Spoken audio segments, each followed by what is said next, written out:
Salut les makers, j'espère que vous vous portez bien. Alors dans cette vidéo, elle va s'adresser surtout à ceux qui débutent vraiment l'impression 3D. La première question qu'on va devoir se poser, c'est quel slicer utiliser. Donc c'est le logiciel qui va nous permettre de convertir nos objets à imprimer dans un format qui sera lisible par nos imprimantes. Alors quand vous allez sur les groupes, sur les forums, il y en a deux qui ressortent régulièrement, c'est Simplify 3D et Cura. Il y en a un qui est payant, qui tourne aux alentours de 130 € et l'autre qui est gratuit. Moi ici, j'ai fait quelques tests en tant que pur débutant, comme si je venais d'installer le logiciel et que je voulais faire mes premières impressions avec, sans avoir absolument aucune connaissance, et je vais simplement vous donner mon avis là-dessus. Vous me direz à la fin ce que vous en pensez.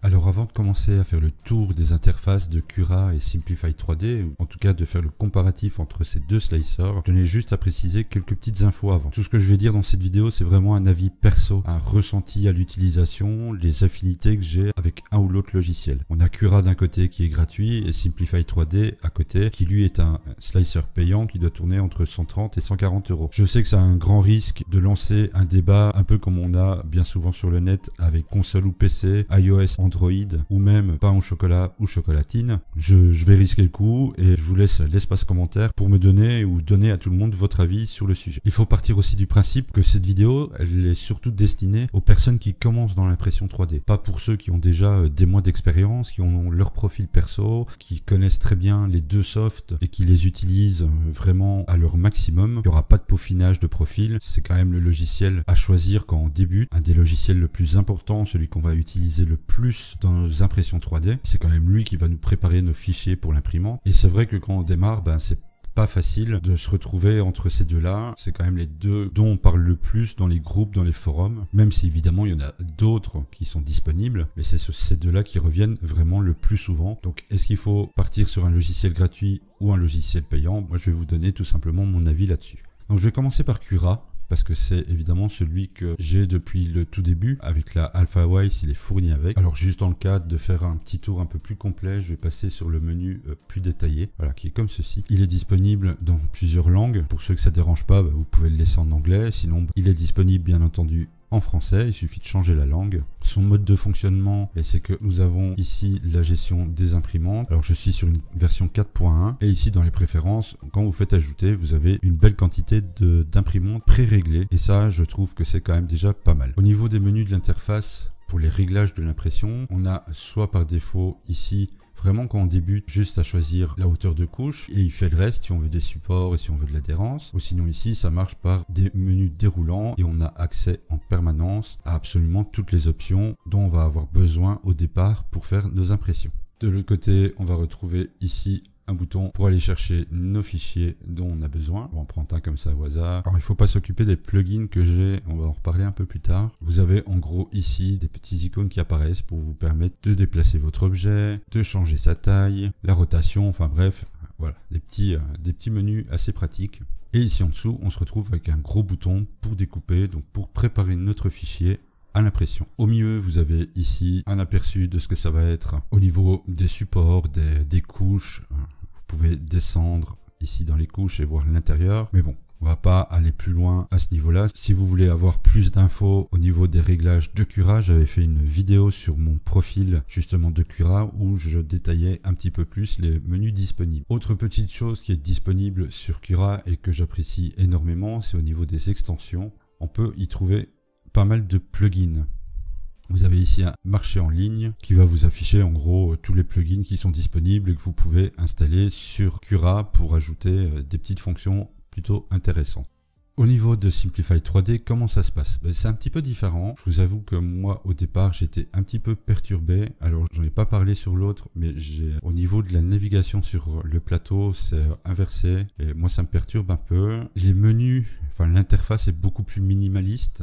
Il y a beaucoup moins de boutons, beaucoup moins d'options affichées. Ça marche plus avec un menu classique Ici au-dessus, vous avez fichier, ouvrir. On va dire que l'interface en elle-même est beaucoup moins graphique par rapport à Cura. C'est vraiment dans le style menu traditionnel qu'on peut trouver un peu partout. Au niveau des réglages, il va vous falloir ici venir donc modifier les paramètres du procédé pour avoir cette fenêtre qui s'ouvre. Où là, on va retrouver la même chose que dans Cura avec le menu déroulant, mais sous forme d'onglet, encore une fois, avec la taille de la buse, la hauteur de couche. Alors, les termes peuvent changer d'un à l'autre. Par exemple, ici, dans addition, ça fait référence à l'adhérence dans Cura. Vous avez le remplissage, le support, température. Encore une fois, on n'est pas là pour faire le tour de tous les paramètres et de voir comment le configurer, vu que l'idée c'est vraiment pour ceux qui commencent. Par contre, il n'y a pas d'ajout de machine comme dans Cura, donc c'est-à-dire qu'on ne peut pas aller choisir des profils prédéfinis pour telle ou telle imprimante. Il va falloir venir ici dans les scripts et faire son propre G-code pour le démarrage de l'impression et la fin de son impression.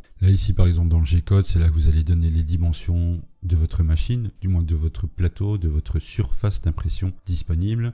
Et sur l'interface en elle-même, on a ici les quelques parties. Alors je vais charger un objet pour celui-ci.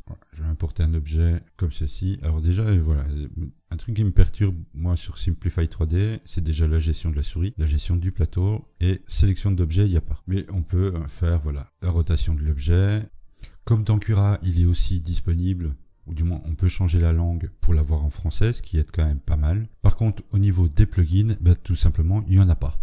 Mais voilà, ça fait partie des choses, c'est une question d'affinité. Moi, ce qui me manque le plus au niveau des plugins, du coup, c'est d'avoir un accès à Octoprint. Et en ayant fait quelques recherches sur le net, apparemment, non, il n'y a pas moyen. Sauf erreur de ma part, j'ai pas trouvé, en tout cas, de possibilité d'avoir un accès à Octoprint via Simplify 3D. Mais moi, là-dedans, ce qui m'intéressait de savoir, de tester, d'évaluer, c'était surtout pour quelqu'un qui commence, qui ne connaît rien au réglage d'un ou l'autre soft, c'était pas spécialement de savoir les options disponibles, si l'interface était belle, mais le rendu des pièces qu'on allait avoir quand on n'y connaît rien du tout. Et pour ça, je me suis dit que j'allais imprimer quelques pièces avec les deux logiciels plus une option, ou plutôt un mode, étant donné que c'est celui que j'utilise pour le moment principalement, donc c'est-à-dire Cura en 4.1 et Cura avec le mode Creation Mode. Pour que ce soit équitable, j'ai évidemment imprimé les mêmes pièces.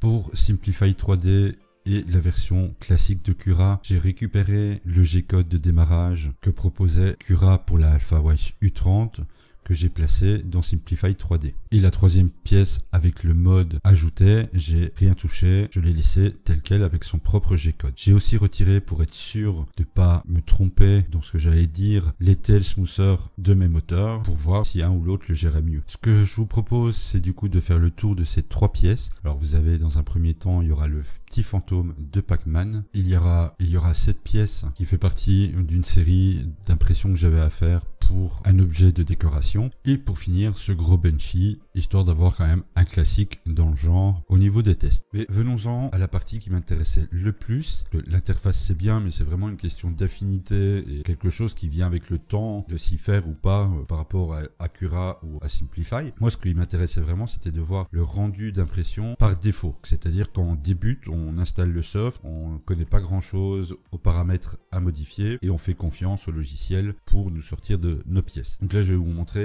le petit fantôme de Pac-Man. Alors le premier, c'était avec Cura version normale, Cura 4.1. C'est pas évident de vous le montrer comme ça en vidéo. C'est pour ça que les photos seront beaucoup plus parlantes. Mais moi, j'ai remarqué des petites choses. C'est que, donc, je vous rappelle, j'avais retiré les tail smoothers de ma machine. C'est imprimé en 0.2. Et franchement, comme ça par défaut, on va dire que c'est quand même relativement propre.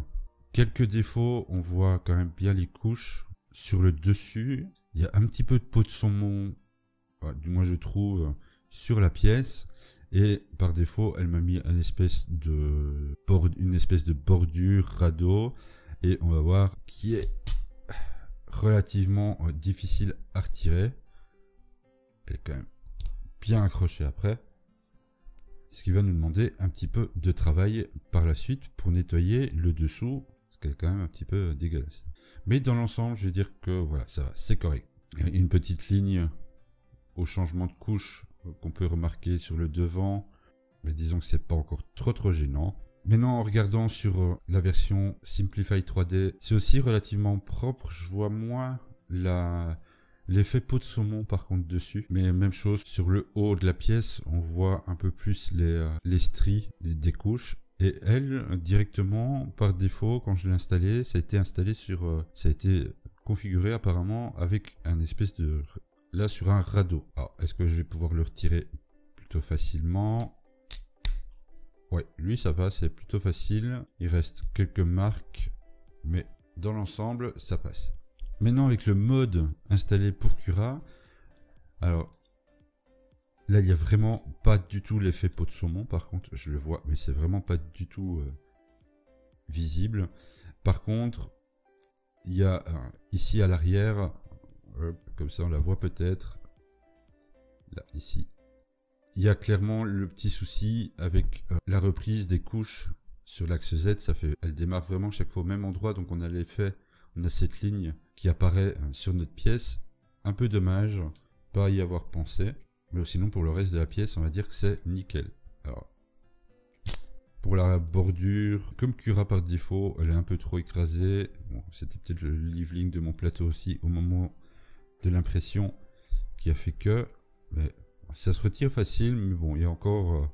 voilà, il y a des marques en dessous qui vont devoir être nettoyées. Le deuxième objet que j'avais imprimé, alors lui, il a été beaucoup plus parlant, beaucoup plus flagrant sur les défauts des paramètres par défaut. Et cette fois-ci, je les avais imprimés en 0,15. Donc je vous rappelle, par défaut dans Cura, le profil est en 0,15. Voilà en gros ce que Cura m'a fait. Alors, il y a des petites gouttelettes un peu partout. On sent que l'axe ici est pas terrible, mais bon, ça reste relativement propre. Alors ici par contre, sur le dessous, on voit vraiment qu'il y a des paramètres à régler, à peaufiner. À l'arrière de la pièce, je vois clairement que les layers sont extrêmement bien marqués. Maintenant, la même pièce, mais avec Simplify 3D. Alors je rencontre à peu près les mêmes soucis. C'est que voilà, selon le côté, je vois plus ou moins les layers d'afficher dessus. Il y a des petites gouttelettes un peu partout. On sent que par défaut, c'est pas super bien maîtrisé. Mais le pire sur cette pièce-là, la première couche, c'est complètement retiré en même temps que la bordure, et on peut remarquer à l'intérieur que le remplissage, c'est vraiment pas ça. Alors il suffit de passer mon doigt dedans ou un objet à l'intérieur et on sent que celui-ci se dégrade complètement. Avec le mode de Cura, le rendu est déjà bien meilleur. Encore une fois, il reste encore quelques marques à droite et à gauche du changement de couche. Là par contre, la première couche en dessous est totalement lisse. Toutes les pièces ont été faites dans la foulée, donc il n'y a pas eu de changement de plateau, il n'y a pas eu de changement de leveling. Toutes les pièces ont été faites les unes derrière les autres. Et encore une fois, c'est, je vais dire, ce mode-là qui gagne par rapport aux deux autres qui ont quelques défauts. Et pour ma troisième pièce, oui, obligé de faire un benchy quand même. Hein. C'est quand même le minimum. Pour Cura, en fait, dans l'ensemble, ça a très bien fonctionné. J'ai même pas de soucis de rétraction ni de quoi que ce soit. Il est plutôt propre. La seule petite chose que j'aurais à dire sur cette version, c'est qu'ils ne mettent pas assez de parois, de couches au niveau des parois. Donc je vois à travers le remplissage.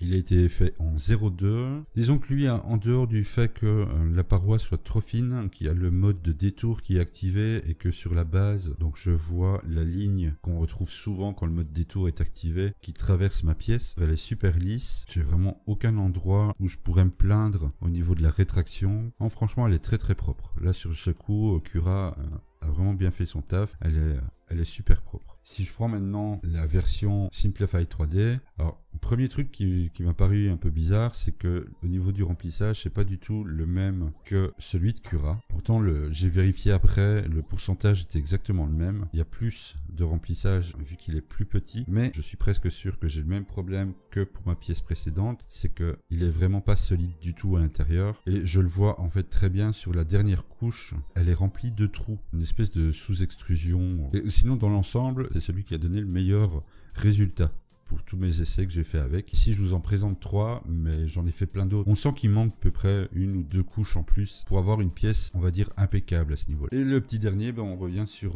le mode de Cura. Alors lui, c'est du lourd. Franchement, des 3 pièces, c'est la plus lourde. Alors lui, par contre, c'est du 0,16 parce qu'il n'y a pas de 0,15 dans les profils optimisés. C'est celui qui a aussi le remplissage le plus large, le plus espacé, mais néanmoins, c'est celui qui est des 3, c'est celui qui est le plus lourd. Et lui, ben voilà, encore une fois, il y a une paroi qui est manquante. On voit l'intérieur, on voit le remplissage, on voit légèrement un manque de rétraction au niveau de la cabine au-dessus, mais c'est vraiment très minime. Il est hyper lisse, mais il y a encore ce petit souci d'un côté où on voit clairement la ligne du changement de couche sur toute la hauteur du Z.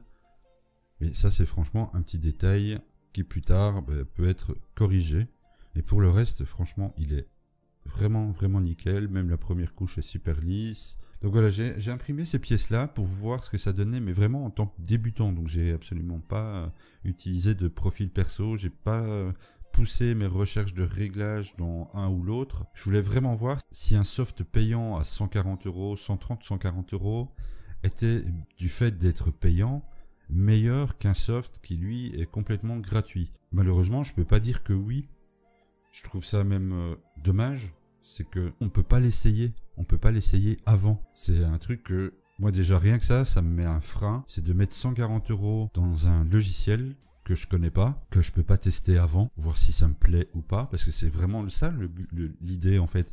C'est au final de se retrouver avec un logiciel pour faire nos impressions, qu'on apprécie, avec lequel on a l'affinité au niveau des réglages, au niveau de son interface. Moi je trouverais ça intéressant que ce soft là, même s'il est payant, c'est qu'il y ait au moins une version d'évaluation, une version d'essai de 30 jours ou moins, ou de 10 jours. Quoique 30 jours, ça serait quand même pas mal, parce que vu la durée des prints qu'on peut avoir et le temps d'apprentissage qu'on a besoin pour ce genre de logiciel, je trouve qu'une version de 30 jours, ça serait quand même sympa, franchement. Pouvoir l'essayer au moins au maximum, car là, franchement, il y a d'autres moyens de l'avoir, hein. Mais bon, c'est pas le but de vous dire comment vous le fournir, ni autre. Mais moi, ce qui est sûr, c'est que Cura à côté, qui est gratuit, et c'est encore mon avis perso, fait un taf bien meilleur que Simplify, qui lui est payant.